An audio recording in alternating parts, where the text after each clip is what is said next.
تعالیٰ نے اس صورت کو جب شروع کیا تو کہا کہ احسن القصص، واقعات میں سب سے بہتر واقعہ ہم آپ کو سناتے ہیں۔ یہودی نبی صلی اللہ علیہ وسلم کے پاس آئے اور آپ سے پوچھا کہ اگر آپ سچے نبی ہیں تو آپ یہ بتائیں کہ بنی اسرائیل تو ارض شام میں ہوتے تھے، یہ مصر کیسے پہنچ گئے؟ کیونکہ مصر سے نکالا نا فرعون کا جو چل رہا تھا حضرت موسیٰ کے دور میں، وہ تو سارے بنی اسرائیل کہاں تھے؟ مصر میں تھے۔ تو سوال پیدا ہوتا ہے ابراہیم علیہ السلام کا جو اصل وطن تھا اور ان کی آل اولاد کا جو اصل وطن تھا وہ تو شام تھا، فلسطین تھا، تو یہ فلسطین سے مصر گئے کیسے؟ چونکہ یہود و نصارہ تو یہ واقعہ جانتے تھے، تو انہوں نے امتحان لیا کہ اگر یہ اللہ کے سچے نبی ہیں تو آپ بتائیں۔ تو اس پہ پوری سورہ یوسف ایک ہی وقت میں نازل ہوئی ہے، پوری سورہ یوسف ایک ہی وقت میں نازل ہوئی، اور قرآن مجید میں یہ واحد واقعہ ہے جو A to Z ترتیب سے بیان کیا گیا ہے، ورنہ کسی پیغمبر کا واقعہ ترتیب سے بیان نہیں ہے، کیونکہ قرآن کوئی تاریخی کتاب نہیں ہے، واقعات کی کتاب نہیں ہے۔ وہ تو جس واقعے کے جس پہلو میں جو سبق ملتا ہے اس کو اللہ نے نمایاں کر دیا۔ تو یہ پہلا ایک واقعہ ہے جس کو اللہ نے ترتیب سے بیان کیا۔ پھر قرآن میں ہر واقعہ کئی بار بیان ہوا ہے، یہ واحد واقعہ ہے جو ایک ہی دفعہ کمپلیٹ بیان ہوا، دوبارہ کہیں اس کا تذکرہ پورے قرآن میں نہیں ہے۔ تو بہت عبرت کے واقعات ہیں اس میں، بہت سے اسباق ہیں، وہ انشاءاللہ جلدی میں بیان کروں گا۔ بیان کی ابتدا اللہ نے کی تلک آیات الکتاب المبین، یہ واضح کتاب کی آیات ہیں، ہم آپ کو بہترین واقعہ بتائیں گے۔ وَإِن كُنْتَ مِن قَبْلِهِ لَمِنَ الْغَافِلِينَ، اس سے پہلے آپ کو اس کا علم نہیں تھا۔ اِذْ قَالَ يُوسُفُ لِأَبِيهِ، یعقوب علیہ السلام پوتے تھے ابراہیم علیہ السلام کے، یا ابراہیم علیہ السلام کا بھی انتقال ہو چکا تھا، حضرت یعقوب کے والد اسحاق علیہ السلام کا بھی انتقال ہو چکا تھا۔ اب یعقوب علیہ السلام تھے، ان کی 2 زوجات تھیں، ایک بیوی سے 2 بیٹے تھے، بنیامین اور یوسف، اور دوسری زوجہ سے 9 بیٹے تھے، سمجھتے ہیں؟ تو اب چونکہ ابراہیم علیہ السلام اللہ کے پیغمبر، آپ کی اولاد میں اللہ نے حسن، انبیاء تمام حسین ہوتے ہیں، ایک بات خوب سمجھ لیں، تمام پیغمبر آدم سے لے کے محمد صلی اللہ علیہ وسلم تک ہر لحاظ سے اللہ نے ان کو کامل بنایا ہے تاکہ کوئی بھی ان پر کسی بھی طرح کا اعتراض نہ کر سکے۔ ان کی پرسنالٹی، ان کی خوبصورتی، ان کی جسم کی طاقت، ان کو بیماریاں بھی ایسی بیماریاں لاحق نہیں ہوتی جو عیب دار سمجھی جاتی ہیں، جو گھٹیا قسم کی سمجھی جاتی ہیں، ایسی بیماریوں سے بھی اللہ نے ان کو پاک رکھا ہے۔ تو اب ابراہیم علیہ السلام کے بیٹے، پھر ان کے بیٹے، تو یہ پیغمبروں کا خاندان تھا۔ پھر انسان جب حلال کھاتا ہے اور صفائی ستھرائی کرتا ہے تو ویسے بھی الگ ایک اس میں حسن آ جاتا ہے۔ یقین نہ آئے تو چائنا والوں کے ساتھ بیٹھ کے کبھی آپ سفر کر کے دیکھ لیں جہاز میں، حالانکہ اپنے پیسوں سے کھایا ہوگا، لیکن چونکہ کتا خرید کے کھایا ہے نا، اور آپ نے چوری کی بکری کھائی ہوگی، پھر بھی آپ کے منہ پہ نور ہوگا، اس کے منہ پہ عجیب سی معذرت کے ساتھ، چائنا والے بھی اب اردو سیکھ گئے، سننے لگے ہیں بیان، ایک چائنا والا مجھے ملا کے سنتا ہوں میں آپ کو، تو عجیب سی اس کے منہ پہ نا عجیب سی وہ پڑی ہوئی ہوگی مصیبت، پھٹکار تو ذرا سخت لفظ ہو جاتا ہے۔ وجہ کیا ہے؟ کتے، بلی، چوہے، خنزیر، یہ چیزیں کھا کے نا بیڑا غرق کر لی ہے۔ تو حلال چیزوں میں اللہ نے، آپ عرب دیکھو جا کے، عرب جو اوریجنل عرب ہے ان کو دیکھ لو اور آپ کمپیئر کر لو یورپ کی اقوام سے، آپ کو زمین اور آسمان کا فرق نظر آئے گا ان کا۔ تو یہ دور کے ڈھول سہانے ہوتے ہیں جو دور سے میڈیا پہ دیکھ کے آپ کو اچھے لگ رہے ہوتے ہیں نا، حقیقت میں یہ کوئی اتنے اچھے ہوتے نہیں ہیں۔ تو اب ظاہر ہے پیغمبروں کی اولادیں تھیں، حلال کھاتے تھے، تو اللہ تعالیٰ نے ایک جمال دیا، حسن دیا، قد دیے۔ تو یعقوب علیہ السلام کے جو بیٹے یوسف علیہ السلام، چونکہ اللہ نے ابراہیم علیہ السلام سے وعدہ کیا تھا کہ ہم آپ کی نسل میں نبوت کو جاری کریں گے، تو یعقوب علیہ السلام کو اپنے بیٹے یوسف علیہ السلام سے امیدیں تھیں کہ شاید یہ کل پیغمبر بنے گا، کیونکہ اس میں جو صلاحیتیں ابھی سے نظر آ رہی ہیں وہ دوسرے بیٹوں میں نہیں ہے. تو اس لیے ان سے محبت لاشعوری طور پر محبت زیادہ تھی ان سے. تو قرآن کہتا ہے اذ قال یوسف لابیہ، ایک دن یوسف علیہ السلام نے اپنے والد کو خواب سنایا کہ میں نے 11 ستارے اور سورج اور چاند دیکھے، رأیتہم لی ساجدین. 9 بیٹے تھے 10 بیٹے تھے، مجھے ذہن سے نکل گیا. 9 بیٹے تھے نا، 11 بیٹے تھے میرا خیال، 11 بیٹے. تو میں نے 11 ستارے اور سورج اور چاند کو دیکھا کہ وہ مجھے سجدہ کر رہے ہیں. تو یعقوب علیہ السلام سمجھ گئے کہ یہ بیٹا میرا، اس کو اتنا خاندانی خواب آیا ہے، یقیناً اللہ کی طرف سے کوئی خوشخبری ہے. کہنے لگے یا بنی لا تقصص رؤیاک علی اخوتک، اپنے بھائیوں کے سامنے اس خواب کا تذکرہ نہ کرنا، مجھے ڈر ہے کہ وہ تمہارے خلاف کوئی تدبیر نہ کر لیں، حسد کا شکار نہ ہو جائیں. سمجھتے ہو، ان کو حسد جیلسی ہو سکتی ہے نا. اس سے ہمیں کیا سبق ملتا ہے؟ ہر نعمت ہر ایک کے سامنے بیان کرنے کی نہیں ہوتی. آپ سمجھتے ہیں میں بتاؤں گا نا میری لاٹری تو خیر حرام ہوتی ہے، میری اتنا فائدہ ہو گیا اللہ خوش ہو جائے گا. ہو سکتا ہے وہ اوپر سے خوش ہو رہا ہو، اندر سے تڑپ رہا ہو. بعض آپ بتاتے ہیں ابے میری جاب مل گیا، ابے میرا ویزا آ گیا، بتاتا پھر رہا ہوتا ہے. تو وہ آپ مشکل ہے کہ وہ خوش ہو رہا ہو، وہ نقصان پہنچانے کی فکر میں نہ لگ جائے، نظر بد نہ لگا دے. تو یہ سب چیزوں کا خطرہ ہوتا ہے.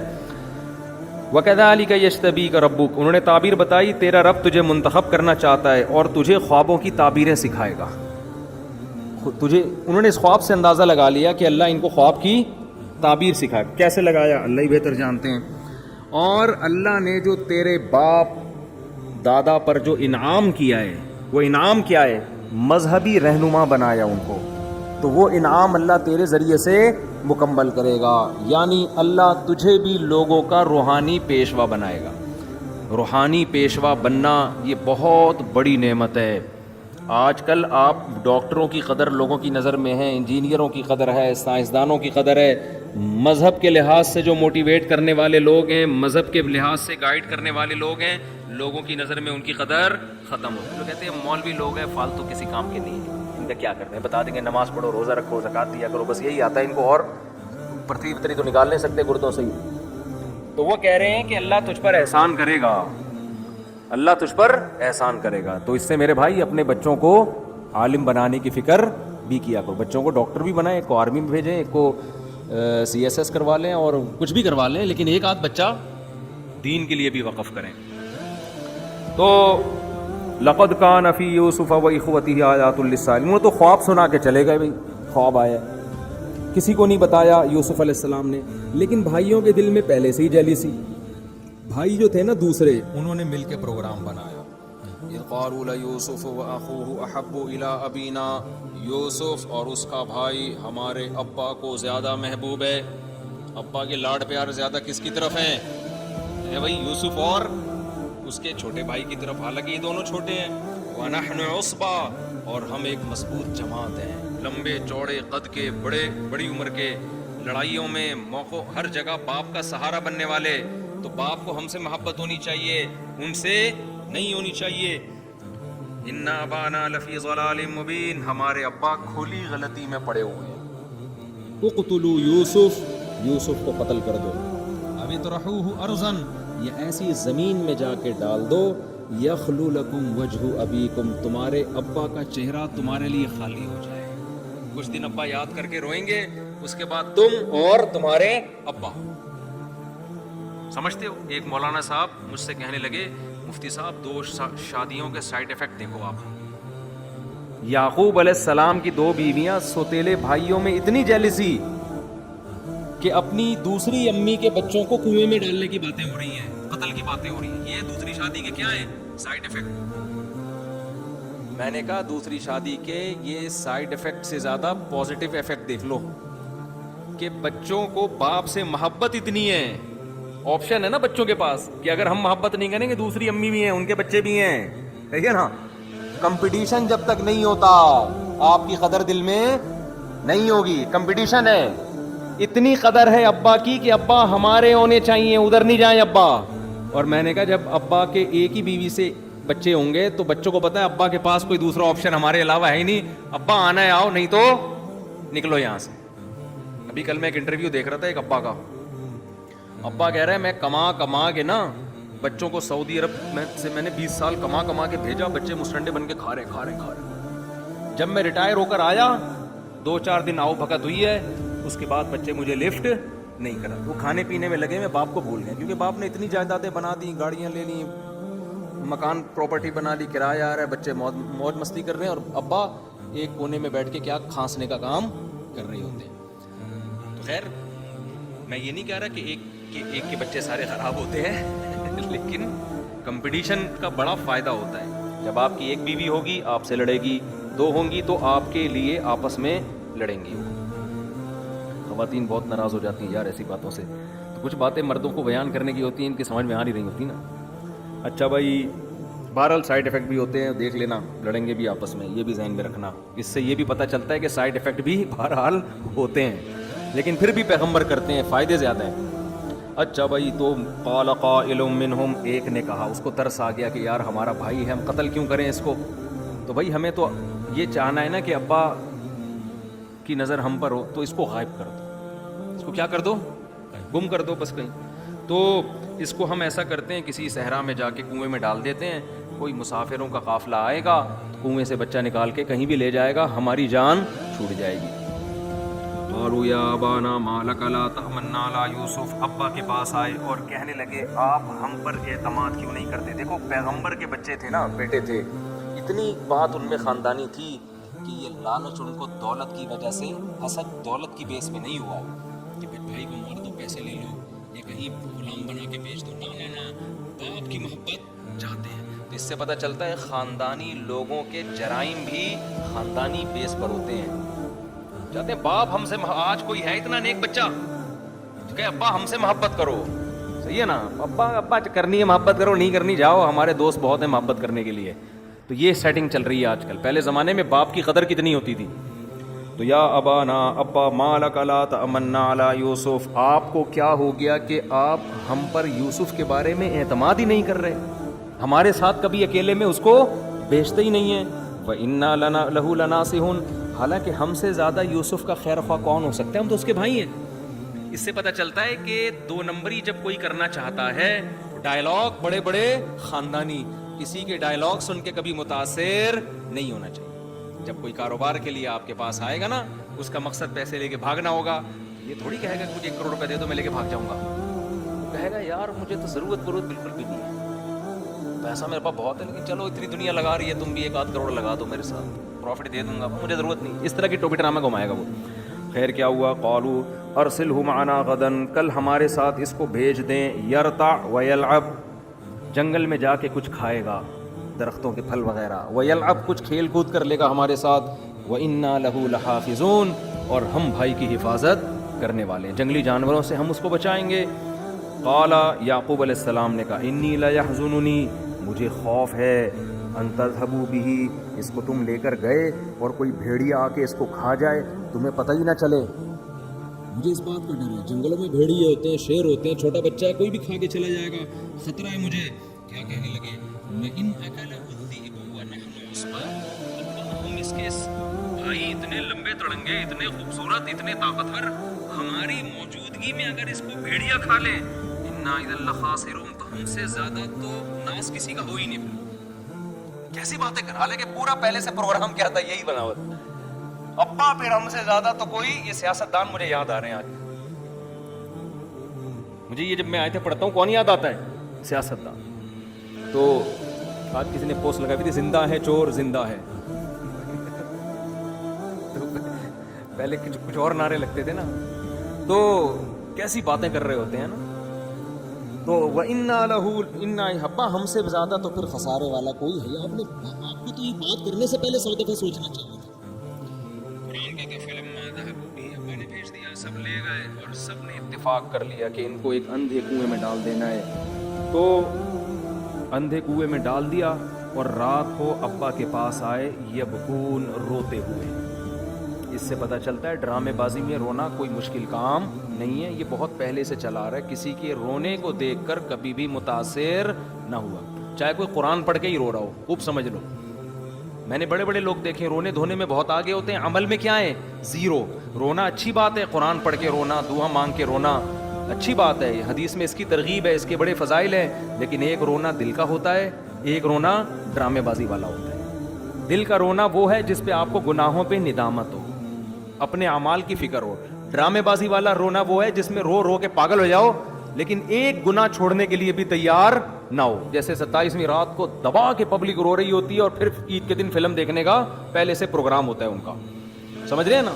وراثت جو کھا کے بیٹھا ہے وہ کھا کے بیٹھا ہوا ہے, اس کا بہن کو وراثت دینے کا پروگرام نہیں ہوتا, جو رشوت لے رہا ہے وہ رشوت لے رہا ہے. یہ والا رونے کی کوئی حیثیت نہیں. تو رات کو روتے ہوئے آئے, انا ذهبنا, ابا ہم گئے تھے, نستبقوا, دوڑ کا مقابلہ کر رہے تھے, آپس میں ریسنگ کا مقابلے بازی چل رہی تھی. ہم نے یوسف کو اپنے سامان کے پاس بٹھا دیا, بیٹا تم یہاں ہمارے کپڑوں کی حفاظت کرو. فاکلہ الذئب, بھیڑیا کھا گیا, بھیڑیا رو رہے ہیں. وما انت بمؤمن لنا, ابا ہمیں پتہ ہے کہ آپ ہماری بات پہ یقین نہیں کریں. پہلے سے ہی دیکھو, ہمیں پہلے سے پتہ ہے کہ آپ سنتے ہی بول دیں گے جھوٹ بول رہے ہو, ہمیں پہلے سے پتہ ہے. ولو کننا صادقین, کتنا سچ بول رہے ہو, لیکن آپ نے بولنا یہی ہے کہ جھوٹ بول رہے ہیں. کتنی ہوشیاری ہے نا, دیکھو. وجاءوا علی قمیصہ بدم کذب, اور قرآن کہہ رہا ہے جھوٹا خون لگا کے کرتے پہ لے آئے. حضرت یوسف کا پھٹا ہوا کرتا لے کر آئے کہ ابا یہ کرتا بچا ہے, اس پہ یہ خون لگا ہوا ہے. قال, یعقوب علیہ السلام نے کہا, بل سولت لکم انفسکم امرا, نا بھیڑیے نے نہیں کھایا, تم لوگوں نے کچھ اپنی طرف سے کہانی بنائی ہے. عالم الغیب نہیں تھے لیکن قرائن سے اندازہ ہو جاتا ہے نا کہ تم تو پہلے سے ہی حسد کرتے تھے, تو مجھے لگتا ہے یہ حسد اب اثر اس حسد نے دکھا دیا ہے. لیکن اب کریں کیا, اپنے ہی اولاد ہے, اپنے ہی بیٹے ہیں اور کوئی ثبوت بھی نہیں ہے. کہنے لگے فصبر جمیل, میرے پاس سوائے صبر کے اور کوئی آپشن نہیں. نہ کیس کر سکتے ہیں اولاد کے خلاف, کچھ بھی نہیں ہو سکتا نا. بار بار جب ان کو کہیں گے جھوٹ بول رہے ہو تو وہ کیا کہیں گے, ابا ہم جھوٹے ہیں, اور معاملات خراب ہو جائیں گے.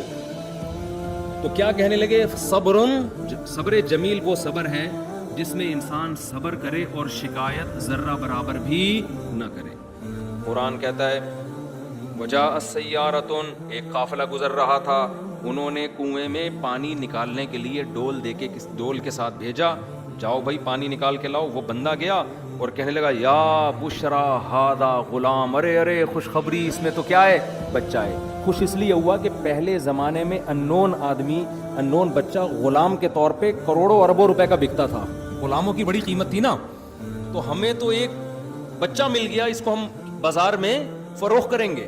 ھذا غلام واسروہ بضاعہ, نالائقوں نے بجائے اس کے کہ اس کے ابا کو تلاش کریں, دنیا میں ہمیشہ سے نا نالائق لوگوں کی اکثریت رہی ہے. میں ایک دفعہ لاہور سے ٹرین میں آ رہا کراچی کی, میرے پاس سیکو 5 گھڑی تھی, نئی سسرال سے ملی تھی. وہ میں واش روم میں وضو کرنے کے لیے گیا, وہ گھڑی میں نے وہاں رکھ دی, بھول گیا. میں واپس نکلا ہوں, آتے ہی مجھے یاد آیا, بڑے گھڑی تو میں بھول گیا. تو جیسے ہی میں اندر گیا نا, ایک صاحب گھننے بن کے نا یوں کر کے,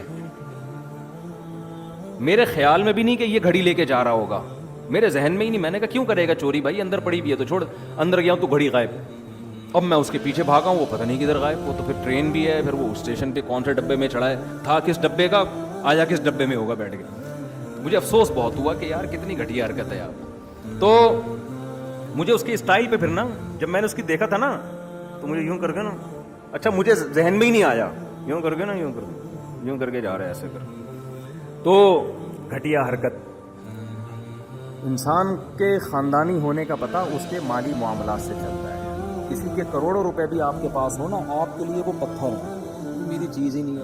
تو ان کو بھی چاہیے تھا کہ تلاش کرتے, اناؤنسمنٹ کرتے. قرآن کہہ رہے ہیں انہوں نے چھپا دیا کہ یار یہ قیمتی سرمایہ ہے, جلدی سے مارکیٹ میں لے جا کے بیچو, اس کے ابا کا پتہ نہ چل جائے کہیں. صحیح ہے نا, ابا کو نہ پتہ چل جائے. وشروہ بثمن بخس دراہم معدودہ وکانوا فیہ من الزاہدین. قرآن کہہ رہے جان چھڑانا چاہتے تھے, جلدی سے بیچو اور پیسہ مل جائے ہمیں, کیونکہ مالک کا پتہ نہ چل جائے. قال الذی اشتراہ من مصر, تو یوسف علیہ السلام یہاں سے مصر پہنچے اور مصر کے بازار میں فروخت ہوتے ہوتے ہوتے ہوتے بالآخر شاہی خاندان نے ان کو خرید لیا. یہ خوبصورت بہت تھے. تو بادشاہ جو مصر کا بادشاہ تھا اس نے خرید لیا. اس نے کہیں دیکھا ہوگا, خرید کے اچھی قیمت پہ لے آیا اور اپنی بیوی سے کہنے لگا اکریمی مسوا, اس کا خوب اکرام کرنا, عسیٰ ان ینفعنا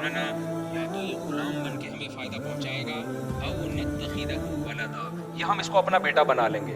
کہا جاتا ہے کہ اس کی اولاد نہیں تھی. بعض دفعہ بچے خوبصورت ہوتے ہیں نا تو انسان کا دل نہیں چاہتا اس کو غلام بنائے. انسان کہتا ہے یار یہ تو اپنی اولاد. تو اس نے آپشن دیا کہ بھائی بیٹا بھی ہم بنا سکتے ہیں ورنہ ہمارا خادم بن کے خدمت کرے گا. اللہ فرماتے ہم نے یوسف کو اس طرح ٹھکانہ دے دیا. ولما بلغ اشدہ, جب جوانی کی دہلیز پہ قدم رکھا یوسف علیہ السلام نے, ہم نے ان کو علم اور حکمت دیا. پھر ایک دن کیا ہوا کہ کیونکہ بے انتہا حسین تھے. حدیث میں آتا ہے رسول اللہ صلی اللہ علیہ وسلم نے فرمایا میں نے معراج کی رات یوسف علیہ السلام کو دیکھا. پوری کائنات میں انسانوں کو اللہ نے جتنا حسن بانٹا ہے اکیلا آقا یوسف علیہ السلام کو دیا ہے. یعنی آپ تصور کر لو نا, کوئی دنیا میں حسین سے حسین دیکھو, اس کو کروڑوں سے ضرب دے دو آپ. ہر پیغمبر کا ایک معجزہ ہوتا ہے نا. معجزے کا کیا مطلب ہے؟ جو آپ کو عاجز کر دے. آپ یہ کام کر نہیں سکتے, آپ کی عقل حیران ہو جائے کہ یار یہ ممکن نہیں ہے. تو موسیٰ علیہ السلام لاٹھی کو سانپ بناتے, عیسیٰ علیہ السلام مردے کو کہتے زندہ ہو جاتا, تو عقل حیران ہوتی ہے نا یار یہ کیسے ہو رہا ہے. تو یوسف علیہ السلام کا معجزہ کیا تھا؟ ان کا حسن. اتنے حسین کے دیکھ کے انسان یہ کہہ سکتے تھے کہ یہ جھوٹے پیغمبر نہیں ہو سکتے, ان کو الگ سے گاڈ گفٹیڈ ہے, یہ اتنا حسین ان کو بنایا کسی وجہ سے. اب ظاہر ہے اتنے حسین, تو ان جو بادشاہ کی بیوی کی نیت خراب ہوئی, اس نے دروازہ بند کر کے تالے لگائے اور یوسف علیہ السلام کو برائی کی دعوت دی. ابھی یوسف علیہ السلام نے جوانی کی دہلیز پہ قدم رکھا ہے. اس وقت انسان کے جذبات اپنے عروج پر ہوتے ہیں, اور پھر ایک مسافر بھی ہو اسے پتہ ہے کہ یہاں میرے لیے شادی کرنا اتنا آسان نہیں ہے. پھر بادشاہوں کی بیویاں اکثر حسین ترین عورتیں ہوا کرتی ہیں. بادشاہ لوگ تھوڑی بدصورت عورت سے نکاح کرتے ہیں, تو وہ بھی جوان اور بے انتہا حسین, اور کوئی بدنامی کا خطرہ نہیں ہے, بلکہ اس کی پیشکش کو مسترد کرنے میں بدنامی کا خطرہ ہے. آپ سوچو اس سے بڑی کسی نوجوان کے لیے آزمائش ہو سکتی ہے؟ شیطان ایسے موقع پہ ورغلاتا ہے کہ بھائی اگر میں برائی کر لوں تو کیا کروں, میرے پاس حلال کا آپشن نہیں ہے, میں تو مسافر ہوں, پھر یہ عورت مجھے خود دعوت دے رہی ہے اور تالے بھی لگا دیے ہیں, میرے پاس تو اب بھاگنے کا آپشن بھی نہیں ہے, تو میں کیسے بچ سکتا ہوں؟ تو ایسے موقع پہ نا شیطان کیا سکھائے گا؟ تعویلات. تو قرآن کیا کہہ رہا ہے؟ جب برائی کی دعوت دی یوسف علیہ السلام نے کہا معاذ اللہ, اللہ کی پناہ, انہ ربی احسن مثوایا, میرے رب نے مجھے اتنا اچھا ٹھکانہ دیا. میں تو کنویں میں تھا, وہ مجھے اٹھا کے محل میں لے آیا, تو اب میں اس رب کو ناراض نہیں کر سکتا. دیکھو یہ نہیں کہہ رہے, کتنی سوچنے کی بات ہے. یہ بھی تو کہہ سکتے تھے کہ اللہ میں تو مجبور ہوں, میں تو گھر میں آرام سے رہ رہا تھا, بالغ ہوتا ابا میری ٹائم پہ شادی کرا دیتے, یہ تو میں مسافروں والی زندگی گزار رہا ہوں. یہ نیگیٹو پہلو بھی نکال سکتے تھے نا. لیکن کیا کہہ رہے ہیں؟ نہیں بھائی ہم تو کنویں میں تھے, ہم تو مر جاتے وہاں پہ, یا بازاروں میں فروخت ہو کے کہیں کسی جھونپڑے میں بھی جا سکتے تھے, لیکن ہمارے رب نے احسان کیا کہ مجھے نکال کے کہاں لے آیا؟ بادشاہ کے محل میں. تو اس احسان کا بدلہ میں یہ نہیں دوں گا کہ میں اس خدا کی نافرمانی کروں. اور بعض نے اس آیت کا یہ بھی مفہوم بیان کیا ہے کہ جو بادشاہ ہے وہ میرا رب ہے, اس نے مجھے پالا ہے, میں اسی کی بیوی کے ساتھ خیانت نہیں کر سکتا. اس نے دی اپنے محل میں, اس لیے تھوڑی ٹھکانہ دیا کہ میں اسی کی عورتوں پہ نظر ڈالنا شروع کر دوں. آج یہ بھی ہوتا ہے کہ لوگ آستین کا سانپ بن کے, ایک آدمی اعتماد کرتا ہے, آپ کو اپنی وائف سے ملواتا ہے, ٹھیک ہے یہ غلط ہے, بے پردگی کا گناہ ہے, لیکن بعض لوگ اعتماد کرتے ہیں, تو عزت دار آدمی اس کے اعتماد کو ٹھیس پہنچنے نہیں دیتا. کہتا ہے یار یہ دوست مجھ پہ ٹرسٹ کر رہا ہے, اعتماد کر رہا ہے, تو اس کی بیوی کو اپنی بہن سمجھو, بھابھی سمجھو. لیکن میں نے بعض ایسے بدبخت دیکھے ہیں کہ دوست نے اعتماد کیا اور یہ آستین کا سانپ بن کے اسی کی گھر والوں پہ ڈورے ڈالنے لگا. تو یہ زندگی غیرت کی طرح گزار لو یا بغیرتی کی طرح گزار لو, یہ آپ کے پاس بہترین آپشن ہے. سیکو 5 اپنے پیسوں پہ خرید لو, یا سسر سے لے لو, یا اس کے واش روم سے چوری کر کے پہن لو. اب دیکھو ساری زندگی جب اس نے لیٹرین سے چرا کے پہنی ہوگی, ضمیر کتنا ملامت کرتا ہوگا نا اس کو. اب تک چل رہی ہوگی, سیکو 5 تو خراب بھی نہیں ہوتی, 20 سال ہو گئے وہ گھوم رہا ہوگا لے کے, میری گھڑی ہے میری گھڑی ہے. ہر دفعہ اس کو یہ احساس ہوتا ہوگا, اور دیکھو ہماری گھڑی کتنی زبردست, اپنے پیسوں پہ خریدی ہے. اچھا بھائی, وراوتت, قرآن کہتا ہے وَلَقَدْ هَمَّتْ بِهِ وَهَمَّ بِهَا, خیال یوسف کے دل میں بھی آیا. ایسا نہیں ہے کہ یوسف علیہ السلام کے دل میں جذبات پیدا نہیں ہوئے, جذبات ان کے دل میں بھی, کیونکہ جوان تھے. ایک خوبصورت ترین عورت, اور مصر میں تو ویسے ہی حسن بڑا مشہور ہے, خوبصورت ترین عورت ایک ینگ کو بند کمرے میں دعوت دے رہی ہو, کوئی روک ٹوک کرنے والا نہ ہو. قرآن کہہ رہا ہے ان کے دل میں بھی جذبات پیدا ہوئے, لیکن اللہ فرماتے ہیں ہم نے ان کو برائی سے بچا لیا کیونکہ ہمارے نیک بندے تھے، ارادہ کیا انہوں نے بچنے کا، اللہ نے بچا لیا۔ اس سے پتہ چلتا ہے کہ برائی کا خیال دل میں آنا یہ برا نہیں ہے، یہ آپ کے اختیار سے باہر ہے۔ بعض دفعہ لوگ کہتے ہیں یار اب جب کوئی ہم عورتیں گزرتی ہیں، نوجوان کہہ رہے ہیں تو میرا بڑا دیکھنے کا دل کر رہا ہوتا ہے، تو یہ دیکھنے کا دل کرنا تو آپ کے آدمی ہونے کی علامت۔ جن کا دل ہی نہیں کرتا ان کو ہماری شادیوں کے بیانات بالکل فضول لگتے، کہتے پتہ نہیں کس قسم کی باتیں کر رہے ہیں ملک سب بیٹھ کے، یہ تو انہی لوگوں کے لیے جن کا دل کرتا ہے۔ تو یہ جوان ہونے کی علامت ہے، صحت مند ہونے کی علامت ہے۔ دل 100 بار کرے لیکن نظر وہاں اٹھے گی جہاں اللہ اجازت دے گا، یہ کامل آدمی ہونے کی علامت ہے۔ دل ہی کرنا بند کر دیں تو یہ میڈیکلی فالٹ ہونے کی علامت ہے۔ تو یوسف علیہ السلام کے دل میں بھی، اور پیغمبر تو زیادہ طاقتور ہوتے ہیں، بھرپور جذبات تھے، مگر قرآن کہہ رہے انہوں نے فرمایا معاذ اللہ، اللہ کی پناہ۔ حدیث میں آتا ہے جس نوجوان کو خوبصورت حسین عورت زنا کی دعوت دے اور وہ یہ کہہ دے مجھے اللہ کا خوف ہے، اللہ قیامت کے دن کروڑوں اربوں انسانوں میں سے اس کو لائے گا اور اپنے عرش کے سائے میں پروٹوکول دے گا، اس کو جگہ دے گا۔ یہ بہت بڑی نیکی ہے کہ آپ کو کوئی عورت خود گناہ کی دعوت دے اور آپ اس گناہ سے بچ جائیں۔ آج کل تو فیشن بن گیا ہے زنا کرنا، تو قرآن کہتا ہے وَاسْتَبَقَ الْبَابَ، دونوں دروازے کی طرف بھاگے۔ یوسف علیہ السلام برائی سے بچنے کے لیے آگے بھاگ رہے ہیں، وہ پیچھے کی طرف، اور بالآخر اس نے جب یوسف علیہ السلام کا کرتا پکڑا ہے تو وہ پیچھے سے پھٹ گیا۔ اچانک دروازہ کھل گیا، جب دھاڑم دھاڑم ہوئی ہے تو وہ بادشاہ سلامت تشریف لے آئے۔ اب جیسے ہی دروازہ دھکا دے کے کھلا ہوگا یا لات مار کے توڑا ہوگا، اس نے جو بھی کیا ہوگا، تو دونوں سامنے کھڑے ہوئے ہیں۔ یوسف علیہ السلام بیچارے ابھی کچھ بولے ہی نہیں ہیں کہ زلیخا جس کا نام کہا جاتا ہے وہ کیا بولنے لگی؟ یہ نہیں کہہ رہی ہے یہ مجرم ہے، میں صاف ستھری ہوں، میں پاک دامن ہوں، تمہارے گھر میں جو غلام ہے اس نے مجھ پہ نظریں ڈالی ہیں، یہ نہیں کہہ رہی۔ ہوشیاری دیکھو، کہہ رہی ہے ما جزاء من اراد باہلک سوءا۔ بادشاہ سلامت ایکسکیوز می سر، بات سنیے، آپ مجھے صرف یہ بتائیے کہ ایک آدمی کو آپ نے گھر میں رکھا، اس کو اچھا ٹھکانہ دیا اور وہ آپ ہی کی بیوی پہ نظریں ڈالنے لگے، دروازے بند کر کے کنڈیاں لگا کے، اس کی سزا بتائیں کیا ہونی چاہیے؟ ڈیڑھ ہوشیاری دیکھ رہے ہیں؟ نہیں سمجھ میں آ رہا۔ میں اس لیے اتنا ڈیٹیل بیان کر رہا ہوں کہ یہ تمام ڈیڑھ ہوشیاریاں آج ہو رہی ہیں اور لوگ ان ڈیڑھ ہوشیاریوں سے متاثر ہوتے ہیں۔ میڈیا پہ چل ہی یہی رہا ہے ٹوٹلی، سمجھتے ہو؟ جو 2 نمبر آدمی ہوتا ہے نا، وہ پینڈوانہ طریقے سے الزام نہیں لگاتا، وہ بڑے ٹیکنیکل طریقے سے لگاتا ہے کہ اس پہ تو بحث ہی نہیں کرنی ہے کہ صحیح کون ہے غلط کون ہے، غلط تو یہ ہے ہی، میں تو ہوئی نہیں، میں تو پاک دامن ہوں، سزا بتائیں کیا ہونی چاہیے۔ سمجھ میں آ رہی ہے؟ جو بیچارے پاک دامن تھے وہ چپ کھڑے ہوئے، بولنا تو ان کو پہلے چاہیے تھا، اور بول یہ پہلے رہی ہے، کیا کہہ رہی ہے؟ بادشاہ سلامت، میرے ہسبینڈ، میرے سر کے تاج، یہ بتائیے کہ جو بندہ آپ کے گھر میں رہ کر آپ کی بیوی پہ غلط نظریں ڈالے اس کی سزا بتائیں کیا ہونی، کتنے سال قید با مشقت ہونی چاہیے۔ اب جب الٹا اس نے ایسا الزام لگا دیا، یوسف علیہ السلام نے فرمایا ہی راودتنی عن نفسی، بھائی اس نے مجھے ورغلانے کی کوشش کی ہے، اس نے مجھے یہ سب پروگرام اس کا بنایا ہوا ہے۔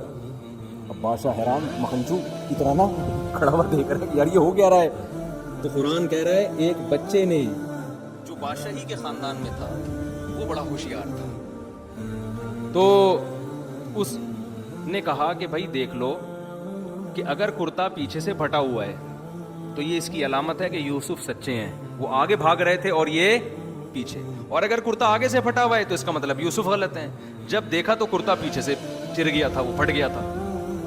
بادشاہ نے کہا کہ یہ ڈیڑھ ہوشیاری کس کی ہے؟ میری بیوی کی۔ یہ ہو نہیں سکتا نا کہ وہ آگے بھاگ رہے ہوں، یہ پیچھے ہو اور کرتا آگے سے پھٹ جائے، یہ پاسبل ہے؟ تو ممکن ہی نہیں ہے۔ تبھی کہتے ہیں نا چور ہمیشہ اپنے جرم پہ کوئی نہ کوئی ثبوت چھوڑتا ہے۔ ہمارے محلے میں ایک آدمی نے چوری کی، لڑکے نے کسی جنرل اسٹور میں چھت سے ٹاپ کے آیا اور مال اٹھا کے لے گیا، اور بڑے آرام سے گھوم رہے اگلے دن نا ویسے شیمپو وہ لگا کے پورا پرفیوم پتہ ہی نہیں چل سکتا تھا۔ پولیس نے انکوائری کی، پولیس کو پتہ کیسے چل گیا؟ پتہ چلا کہ وہ بھاگتے ہوئے ایک بٹن اس کا اٹک گیا تھا وہاں، بٹن سے پولیس نے پہچانا ہے کہ وہی شرٹ پہ وہی بٹن لگا ہوا ہے، ایک بٹن کیا ہے غائب تھا اس کا۔ سمجھ رہے ہو؟ چور کو یہ نہیں پتا چلا کہ میرا بٹن کیا ہے، پولیس نے اس بٹن سے بندہ نکالا ہے۔ پولیس اگر کرنے پہ آ جائے نا تو بہت کچھ کر سکتی ہے، نہیں کرنے پہ آئے پھر دوسری شادی بھی نہیں کر سکتی وہ. اچھا تو قرآن کہتا ہے آج اس کو ہم 2 دن میں ڈیوائڈ کر دیں گے, آج پوری ختم نہیں ہو سکتی. تو اللہ فرماتے ہیں کہ بادشاہ نے کہا کہ انہو من کیدکنا, جب دیکھا کرتا پیچھے سے پٹا ہوا ہے, بادشاہ نے اپنی بیوی سے کہا یہ تیری تدبیر ہے, تو بڑی چالاک عورت ہے. میاں بیوی کا پٹا اسٹارٹ, اور کہنے لگا ان کیدکنا عظیم, یہ صرف تیری چالاکی نہیں ہے, تم عورتیں ہوتی ہی بڑی چالاک ہو. جب کسی بندے کو بدنام کرنے پر آ جاؤ تو تمہاری تدبیریں بہت خطرناک ہوتی ہیں, سیکھ لو, آپ کو میں سمجھا رہا ہوں. ان کیدکن عظیم, تم عورتوں کی تدبیریں ہوتی ہی ایسی ہیں. جب کسی کو رسوا کرنے پر آج, ساری عورتیں ایسے نہیں ہوتی جو بیان سن رہی ہیں, ان کے علاوہ کے بارے میں اس نے کہا تھا.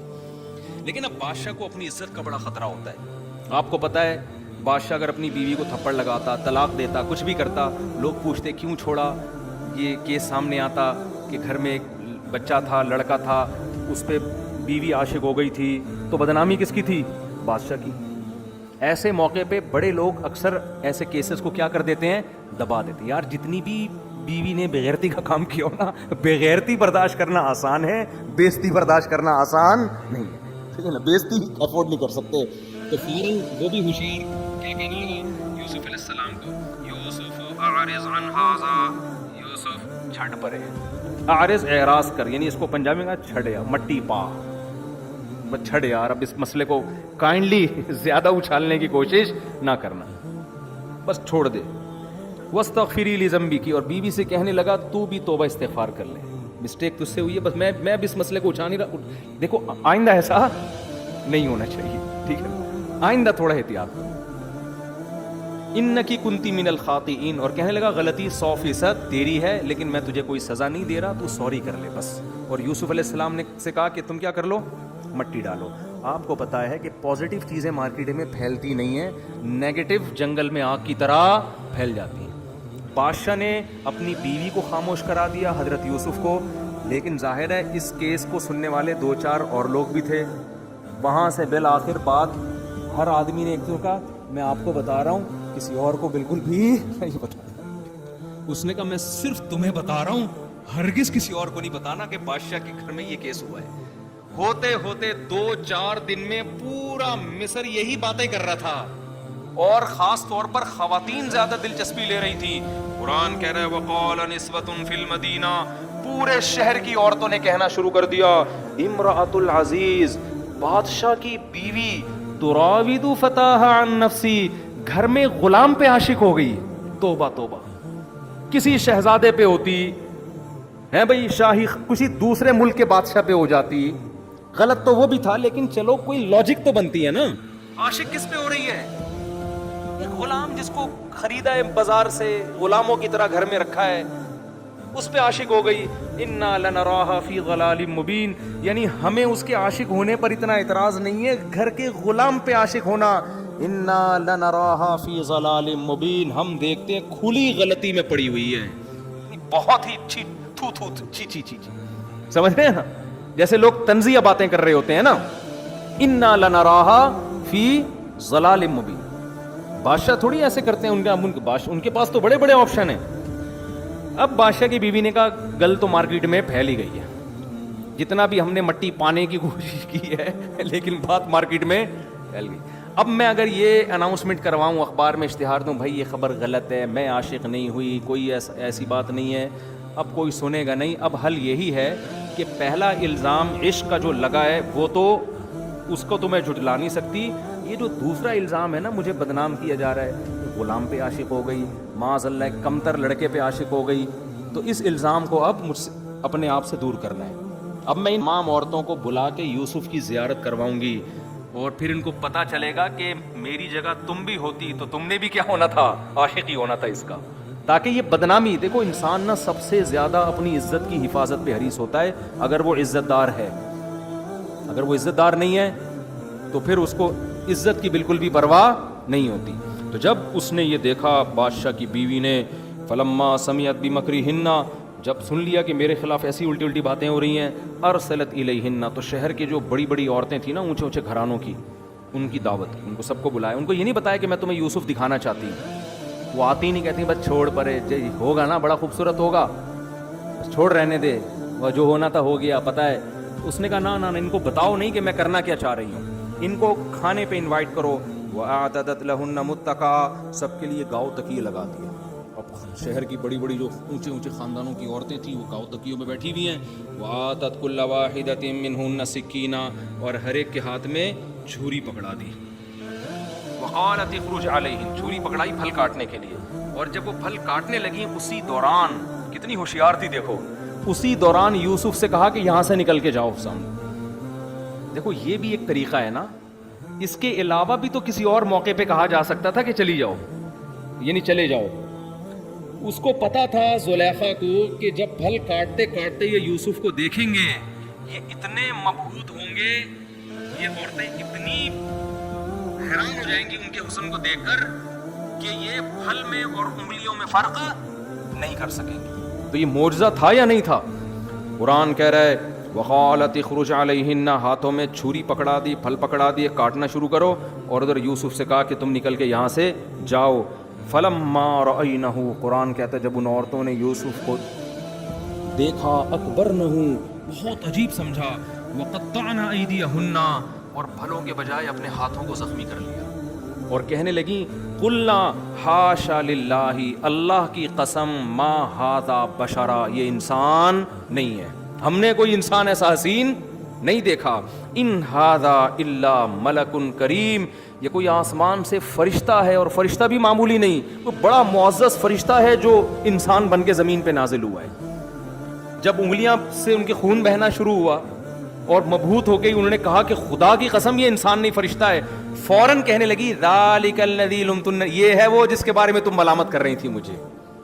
ذالکن الذی لمتننی فی، جو ملامت کر رہی تھی نا، پہلے نہیں بتایا کہ میں اس کو بلا رہی ہوں جس کے بارے میں تم نے مجھے ملامت کی ہے. یہ سب باتیں پہلے نہیں بتائیں، لیکن پہلے ان کو دکھاؤ پھر میں بتاؤں گی، اب بتاؤ.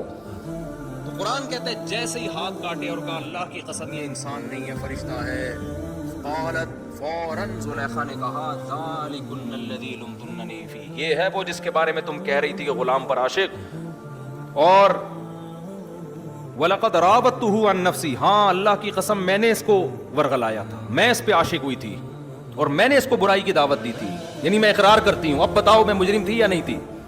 اور پھر جب دکھا دیا سب کو تو اب ببانگ دہل اعلان کرنے لگی، اب میری جو محبت ہے، عشق ہے، وہ ایکسپوز ہو چکا ہے، سب کو پتہ چل چکا ہے، عزت ہونی تھی نہیں ہونی تھی پتہ چل گیا. اور اب کیا کہنے لگی لئن لم یفعل ما آمرہ، اس نے اگر میرے ساتھ میری خواہش پوری نہیں کی جو میں اس کو دعوت دے رہی ہوں، لیسجنن، اس کو جیل کی کوٹری میں ڈال دیا جائے گا، ولیکن من الصاغرین، اور یہ رسوا ہو جائے گا. پہلے زمانے کے جیل آج کے جیلوں کی طرح نہیں ہوتے تھے. کھلے عام اعلان کر دیا کہ اب میں سب کو اعلان کر کے بتا رہی ہوں، ہمیشہ کے لیے اس کو کہاں ڈلوا دوں، بادشاہ کی بیوی کچھ بھی کر سکتی ہے، جیل میں ڈلوا دوں گی. یوسف علیہ السلام نے ایسے موقع پہ کیا کہا؟ دیکھو کوئی بھی ہوتا ایسے موقع پہ کہتا کہ اب میں کیا ہو گیا ہوں، بولو مجبور. آج بتاؤ اتنا مجبور کوئی ہوتا ہے جتنے یوسف علیہ السلام ہوئے تھے؟ آج تو لوگ یہ کہہ رہے ہوتے ہیں یار ہماری شادی ابا کرا نہیں رہے، تو اب طوائف خانوں میں جانا شروع کر دیا انہوں نے، کرا نہیں رہے یار، ایکچولی میں مجبور ہو گیا تھا، مجھے نیند نہیں آتی، شہوت دماغ پہ چڑھ جاتی ہے، میں ڈپریشن میں جانے لگتا ہوں، تو مجبوری ہے. یوسف علیہ السلام سے زیادہ مجبور کوئی نہیں ہو سکتا. جیل خطرناک ہوتے تھے اور جیل میں ڈال کے بھول جایا کرتے تھے. پہلے کوئی ڈرس ورس نہیں ہوتے جو قیدیوں کے خیال کرتے ہوں، آج بھول جاتے ہیں تو پہلے کیا حال ہوگا. اب یوسف علیہ السلام اللہ سے دعا مانگ رہے ہیں، ربی السجن احب الی، اے اللہ مجھے ساری زندگی، جیل کی زندگی اس برائی سے زیادہ محبوب ہے جس برائی کی طرف مجھے یہ عورتیں دعوت دے رہی ہیں. میں اپنے دامن کو زنا کی اور بدکاری کی برائی سے ہمیشہ کے لیے بچاؤں گا. اس سے کیا سبق ملتا ہے؟ پیغمبروں نے شادیاں 4 8 8 10 کی ہیں، لیکن زنا کے قریب بولو نہیں. حالانکہ والد کو 2 شادیاں، اس کے بعد بھی حضرت یعقوب نے نکاح کیا ہے. اس سے پتہ چلتا ہے کہ دیکھو نکاح کثرت سے کرو، کوئی پابندی نہیں، اللہ خوش ہوگا. برائی سے اپنے آپ کو ایسا بچاؤ کہ یوسف کہہ رہے ہیں اللہ ساری زندگی جیل چلا جاؤں لیکن میں اس برائی سے دور رہوں گا. آج کتنے آرام سے زنا کرتے ہیں کہ یار توبہ کر لیں گے ہم. بھائی اتنا آسان ہوتا نا، کر کے توبہ کر لو، کر کے توبہ کر لو، اتنا آسان ہوتا. تو معاذ اللہ یوسف علیہ السلام نہیں یہ سوچ سکتے تھے، لیکن وہ کہہ رہے ہیں اللہ مجھے جیل کی زندگی زیادہ محبوب ہے. اس برائی سے جس کی طرف یہ دعوت دے رہی ہیں, اور پھر اللہ سے توفیق مانگنے لگے. وَإِلَّا تَصْرِفْ عَنِّي كَيْدَهُنَّ, اے اللہ اگر تو نے اس وقت میری حفاظت نہیں کی تو میں انسان ہوں, بشر ہوں, میں ان کی طرف مائل ہو جاؤں گا. نیکی سے بچنے کے لیے اپنے نفس پہ کبھی بھی اعتماد نہیں کرنا چاہیے, اللہ سے دعا مانگنی چاہیے کہ اللہ ہم اتنے بڑے فنٹر نہیں ہیں, ہم بہت بڑے نہیں ہیں, تو بچا ہمیں. خود بھی ہمت کر رہے ہیں, اللہ سے دعا بھی مانگ رہے ہیں. قرآن کہتا ہے فاستجاب لہ ربہ, اللہ نے ان کی دعا قبول کر لی اور اللہ نے ارادہ کر لیا میں ان کو برائی سے بچاؤں گا. پھر فرمایا ثم بدا لہم من بعد ما رأوا الآیات. اب بادشاہ کی کیونکہ یہ بات پھیل چکی تھی نا سب جگہ, اب سب کو تو پورے مصر کو تو زیارت نہیں کرا سکتے تھے یوسف علیہ السلام کی, بادشاہ کی بھی تباہ کے بدنامی ہو گئی نا کہ بیگم کے ان کے تعلقات چل رہے ہیں. اب بادشاہ نے کہا اب میں یہی کر سکتا ہوں کہ لوگ کہہ رہے ہیں بھائی اگر غلطی تیری بیوی کی تھی, غلطی اگر یوسف کی تھی تو وہ جیل میں کیوں نہیں ہے؟ اس کا مطلب غلطی تیری بیوی کی تھی. تو بادشاہ نے سوچا اب اپنی بیوی کو بدنامی سے بچانے کے لیے اور اپنے آپ کو بچانے کے لیے ایک ہی آپشن ہے, جھوٹا کیس چلا کے ان کو کہاں کر دو, جیل میں ڈال دو, جیسے ہمارے سیاستدان کر رہے ہوتے ہیں, ٹھیک ہے نا, کیس بنا کے ڈال دو وغیرہ وغیرہ. تو بالآخر بادشاہ نے کیا کیا, اٹھا کے ان کو جیل میں ڈال دیا. اب جیل میں چلے گئے, کتنی بڑی آزمائش, کتنی بڑی آزمائش, جیل میں زندگی گزارنے لگے. وَدَخَلَ مَعَهُ السِّجْنَ فَتَيَانِ. دیکھو عام آدمی کوئی بھی جیل میں جاتا تو اس وقت 20 وسوسے آتے, یار میں برائی کر لیتا, مزے بھی ہو جاتے, جیل سے بھی بچ جاتا. کیسا گناہ سے بچا رہے ہیں. ہمیں سورہ یوسف سے یہ سبق ملتا ہے کہ آخری زور لگائے اپنے آپ کو بے حیائی سے بچانے کے لیے, اور یہ سبق ملتا ہے کہ آپ جب برائی سے بچتے ہیں نا, آپ کے کام بگڑ رہے ہوتے ہیں لیکن حقیقت میں سنور رہے ہوتے ہیں. حقیقت میں اللہ کچھ اور آپ کو بنانا چاہتا ہے. تو وقتی آزمائشوں کی وجہ سے کبھی گناہ کے قریب مت جاؤ. وقتی آزمائشیں اصل نہیں ہوتی. قرآن کہتا ہے العاقبۃ للمتقین, انجام اچھے لوگوں کا ہوگا. انجام کس کا ہے؟ اچھوں کا انجام ہے. بس یہ جلدی سے میں کر کے پھر اس کو باقی کل پڑھیں گے ہم انشاءاللہ. تو وَدَخَلَ مَعَهُ السِّجْنَ فَتَيَانِ, دو نوجوان جیل میں تھے آپ کے ساتھ. وہ آئے, جب انہوں نے دیکھا نا کہ یوسف علیہ السلام جیل میں ہیں مگر ذکر میں, تلاوت میں, نماز میں لگے رہتے ہیں, تو آپ کو پتہ ہے عبادت کا ایک الگ نور ہوتا ہے. غیر مسلم بھی آپ سے دعائیں کرواتے ہیں. تو جو قیدیوں کو خواب آیا, سوئے نا, ایک کو خواب آیا کہ میرے سر پہ چنگیری رکھی ہوئی ہے اور اس میں کچھ روٹی کے ٹکڑے اور پرندے آ کے کھا رہے ہیں. دوسرے کو خواب آیا کہ میں جوس چھوڑ کے بادشاہ کو جوس پلا رہا ہوں. خواب ان کو آیا تو یہ حیران ہوئے کہ یار اس کی تعبیر پوچھنی چاہیے. تو ان کو خیال ہے کہ یار ہماری 7 جیل کے قیدیوں میں ان سے زیادہ نیک آدمی کوئی بھی نہیں ہے, یہی نیک لگ رہے ہیں, تو چلو ان سے آ کے تعبیر پوچھتے ہیں. تو آ کے تعبیر پوچھنے لگے انا نراک من المحسنین, اور کہنے لگے ہم آپ کو نیک آدمی سمجھتے ہیں. اگرچہ ہمارا مذہب آپ کا مذہب الگ ہے مگر آپ ہمیں نیک معلوم ہوتے ہیں. تو یوسف علیہ السلام نے اب دیکھا کہ اب یہ میرے محتاج ہیں, اب یہ مجھ سے تعبیر سننا چاہتے ہیں. تو جو آدمی کسی کا محتاج ہوتا ہے نا, اس موقع پر آپ اس کو کوئی نصیحت کرو گے اثر کرے گی, کیونکہ وہ اب یرغمال بنا ہوا ہے. تو یوسف علیہ السلام نے خواب کی تعبیر بتانے سے پہلے ان کو دین کی تبلیغ شروع کر دی, اور کہنے لگے دیکھو میرے پاس ایک اور معجزہ ہے کہ تمہارا گھر سے جو کھانا آئے گا نا, یہ جو بھی کھانا آئے گا میں پہلے بتا دوں گا کیا آنے والا ہے. یہ اللہ نے میرے ساتھ ایک معاملہ کیا ہے, اور یہ جو مجھے تعبیروں کا علم سکھایا اور میں تمہیں پہلے سے بتا رہا ہوں کیا آنے والا ہے, یہ ایک وجہ سے کیا ہے. وہ وجہ کیا ہے کہ میں اور ہمارے باپ دادا بتوں کی عبادت نہیں کرتے. انی ترکت ملت قوم, ہم ایسی قوم کو چھوڑ چکے ہیں لا یؤمنون باللہ, جو اللہ پر ایمان نہیں رکھتے. حالانکہ ابراہیم علیہ السلام کے والد تو بت پرست تھے نا, لیکن ہم نے وہ ملت کیا کر دی ہے, چھوڑ دی. ہم توحید پرست ہیں, ایک خدا کو ماننے والے ہیں. واتبعت ملت آبائی, اور میں اپنے باپ دادا کو فالو کرتا ہوں, ابراہیم, اسحاق اور یعقوب کو. ہمارے اندر قدر مشترک یہ ہے کہ ہم اللہ کے ساتھ کسی کو شریک نہیں کرتے. پھر کہنے لگے یا صاحب یہ سجنی, اے میرے جیل کے دونوں ساتھیوں, ارباب متفرقون, بتاؤ اتنے سارے مختلف ڈفرینٹ قسم کے خدا, متفرقون کا معنی ڈفرینٹ, یہ زیادہ بہتر ہے ام اللہ الواحد, یہ ایک اللہ جو اکیلا ہے, القہار, سب پر غالب. تمہیں کیا ہو گیا اتنے ساروں کو تم پوچھ رہے ہو؟ تو وہ کیسی تبلیغ, تعبیر نہیں بتا رہے, تعبیر بتانے سے پہلے ان کو تبلیغ کر رہے ہیں. اس سے کیا پتہ چلتا ہے کہ ویژنری لوگ کہیں بھی ہوں ان کی نظر میں سب سے پہلے اپنا ویژن ہوتا ہے. حضرت یوسف کا ویژن تھا اللہ کے دین کی تبلیغ, تو یہاں بھی انہوں نے وہ تبلیغ کا موقع ہاتھ سے جانے نہیں دیا. آج بہت سے موٹیویشنل اسپیکر ہیں, بہت سے اچھے بھی ہیں, میں سب کی بات نہیں کر رہا, لیکن بہت سے ایسے بھی ہیں زبردست موٹیویشن, لیکن جہاں تھوڑے سے پیسے کم مل رہے ہوں وہاں موٹیویشن گئی تیل لینے. سمجھ رہے ہیں نا؟ اس سے پتہ چلتا ہے ان کا اصل ہدف لوگوں کو گائیڈ کرنا نہیں ہے, اصل ہدف پیسہ ہے. تو جب آپ ہی کا اپنا اصل ہدف پیسہ ہے, آپ لوگوں کو کیا انسان کا بچہ بناؤ گے بھائی؟ ہے بھائی, لوگوں کو کیا تبلیغ کرو گے؟ تو پہلے ویژن ہو, پھر اس کے تحت آپ پیسے کما لیں, کوئی مسئلہ نہیں ہے, لیکن ہدف کیا ہے؟ پہلے ہدف سامنے ہونا چاہیے. یوسف علیہ السلام نے ان کو کہا اتنے سارے خداؤں میں اتنے سارے خدا اچھے ہیں, یہ خدا اچھا ہے. مَا تَعْبُدُونَ مِن دُونِهِ إِلَّا أَسْمَاءً, تم جن بتوں کی عبادت کرتے ہو تمہارے باپ دادا نے خود گھڑ لی ہے. دیکھو اگر پہلے سے ہی جیل میں یہ تبلیغ شروع کر دیتے نا تو کمپلین ہو جاتی کہ نہیں ہو جاتی؟ اس سے ہمیں تبلیغ کا بھی پتہ چلتا ہے کہ بے موقع تبلیغ جائز نہیں. آپ ویسے ہی کسی ہندو کو پکڑ کے بول رہے ہیں ابے تو اتنے بھگوانوں کو پوچھتا ہے کیا ہے, اور رکھ کے 2 تھپڑ لگا دے گا آپ کو, وہ کہے گا تم توہین کر رہے ہو, بجائے دین کے قریب آنے کے دور ہو جائے.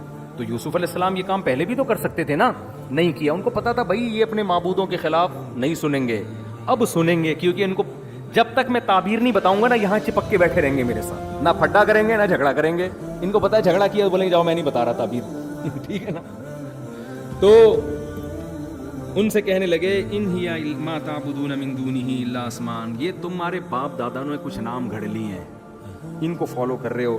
ان کے خدا ہونے کی اللہ نے آسمان سے کوئی دلیل نازل نہیں کی, یہ تمہارے پنڈتوں کا بنایا ہوا فلسفہ ہے. اللہ للہ, حکم صرف اللہ کا چلے گا, اس کا حکم ہے, اس کے سوا کسی کی عبادت نہ کرو, اور یہی سیدھا دین ہے. توحید کی تبلیغ کرنے کے بعد پھر ان کو بتایا یا صاحبی السجن, اے میرے جیل کے ساتھیو, دوستو, اما احدکما فیسقی ربہ خمرا, ایک چھوٹ جائے گا, تھوڑے دنوں میں رہائی ہونے والی ہے, اور بادشاہ کو جیسے پہلے شراب پلایا کرتا تھا دوبارہ شراب پلایا کرے گا. وَأَمَّا الْآخَرُ, اور دوسرے کو پھانسی پہ لٹکا دیا جائے گا, اور تَأْكُلُ الطَّيْرُ مِن رَأْسِهِ, اور اس کی لاش کو, اس کے سر کو پرندے نوچ نوچ کے کھائیں گے. اور پھر آگے کہنے لگے قُضِيَ الْأَمْرُ الَّذِي فِيهِ تَسْتَفْتِيَانِ, جو تم نے تعبیر مجھ سے پوچھی ہے اللہ نے اس کا فیصلہ کر دیا ہے, اب یہی ہوگی تعبیر, اس کے علاوہ کچھ بھی نہیں ہو سکتی.